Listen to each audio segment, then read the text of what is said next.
दरम्यान मराठी सक्तीबाबत मुदतवाढीच्या मुद्द्यावरून राज ठाकरेंनी परिवहन मंत्र्यांवर निशाणा साधला होता। यावर सरनाईकांनी राज ठाकरेंवरच वारंवार भूमिका बदलत असल्याचा पलटवार केलाय। पाहूयात।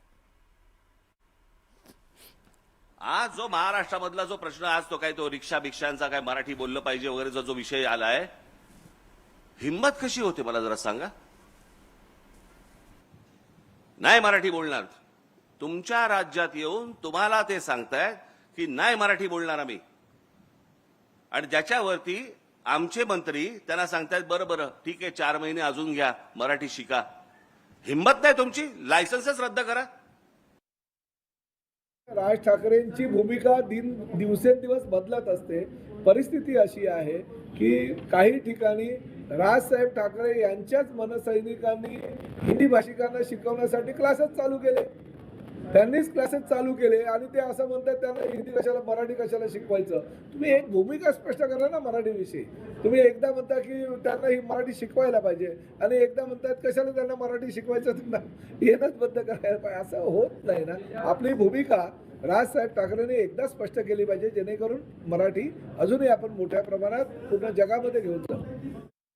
पुढची बातमी पाहूयात। प्रतिभा चाकणकर आणि त्यांचा मुलगा तन्मय चाकणकर यांना ईडीनं समन्स बजावलंय। भोंदू अशोक खराशी संबंधित सुरू असलेल्या मनी लॉन्ड्रिंग प्रकरणी ईडी चौकशी करणार आहे। पुढील आठवड्यात चौकशीसाठी हजर राहण्याचे आदेश देण्यात आलेले आहेत। समता नागरी सहकारी पतसंस्थेतील 4 बँक खात्यातील व्यवहार संशयास्पद असल्यानं त्यांची चौकशी करण्यात येणार आहे। गेल्या काही वर्षात अंदाजे 1,20,00,000 ते 2,40,00,000 या खात्याद्वारे व्यवहार झाल्याची माहिती आहे।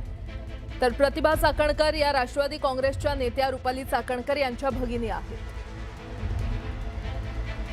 मोठी बातमी आपण पाहतोय। प्रतिभा चाकणकर आणि त्यांचा मुलगा तन्मय चाकणकर यांना ईडीनं समन्स बजावलेला आहे। भोंदू अशोक खराशी संबंधित सुरू असलेल्या मनी लॉन्ड्रिंग प्रकरणी ईडी चौकशी करणार आहे। तर पुढील आठवड्यात चौकशीसाठी हजर राहण्याचे आदेश देण्यात आलेले आहेत। समता नागरी सहकारी पतसंस्थेतील 4 बँक खात्यातील व्यवहार संशयास्पद असल्यानं त्यांची चौकशी करण्यात येणार आहे। गेल्या काही वर्षात अंदाजे 1,20,00,000 ते 2,40,00,000 व्यवहार या खात्याद्वारे झाल्याची माहिती समोर येते आणि त्या संदर्भात चौकशी करण्यासाठी त्यांना हे समन्स जारी करण्यात आलेलं आहे।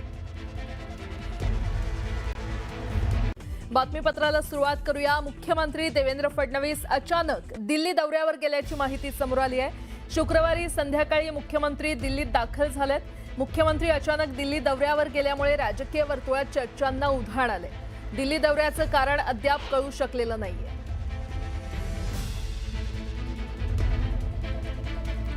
तर मुख्यमंत्री देवेंद्र फडणवीस हे अचानक दिल्ली दौऱ्यावर गेल्याची माहिती समोर येते। शुक्रवारी संध्याकाळी मुख्यमंत्री दिल्लीमध्ये दाखल झालेत। मुख्यमंत्री अचानक दिल्ली दौऱ्यावर गेल्यामुळे राजकीय वर्तुळात आता चर्चांना उधाण आलेलं आहे। दिल्ली दौऱ्याचं कारण अद्याप अस्पष्ट आहे।